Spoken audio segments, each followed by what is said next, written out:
কণ্ঠই হৈছে যাৰ পৰিচয়।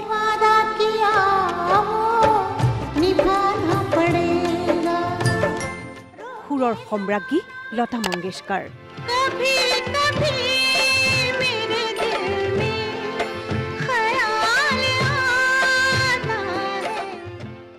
সংগীতৰ বহু দশকজোৰা অভিজ্ঞতা আৰু উপলব্ধিৰে তেওঁ সফলতাৰ এনে শিখৰত উপনীত হৈছিল যি আছিল অসাধাৰণ। সংগীত জীৱনত লতা মংগেশকাৰে বিভিন্ন ভাষাত ৩০,০০০তকৈও অধিক গীতত কণ্ঠদান কৰিছিল।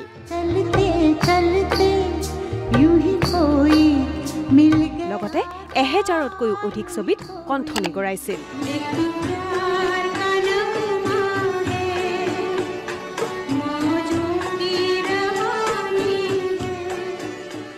এই কণ্ঠই যদি কেতিয়াবা আমাক প্ৰেমৰ গভীৰতাত ডুবাইছে, কেতিয়াবা দেশৰ শ্বহীদৰ স্মৰণত চকু লুবুৱাইছে।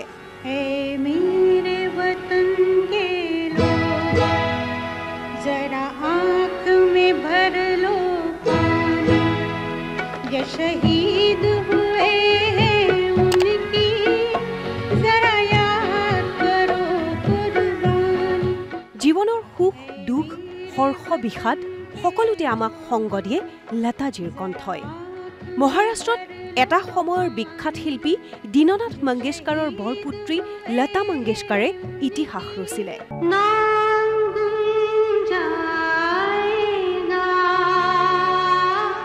মধুবালাৰ পৰা মাধুৰী দীক্ষিতলৈকে হয়তো এনেকুৱা কোনো অভিনেত্ৰী নোলাব যাৰ বাবে লতা মংগেশকাৰে কণ্ঠ নিগৰুৱা নাই।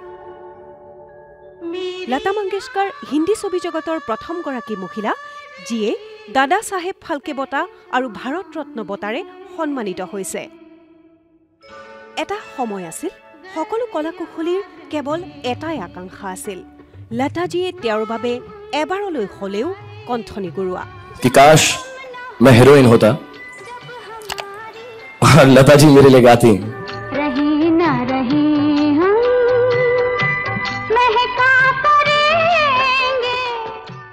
এই মহান শিল্পীগৰাকীৰ স্মৃতি দিৱসত ডিডি নিউজ অসমৰ তৰফৰ পৰাও যাচিছো গভীৰ শ্ৰদ্ধাঞ্জলি। तू देश के महके हुए आंचल में पली, हर फूल की खुशबुओं के साए में पली और हर सुबह। News desk report DD Assam.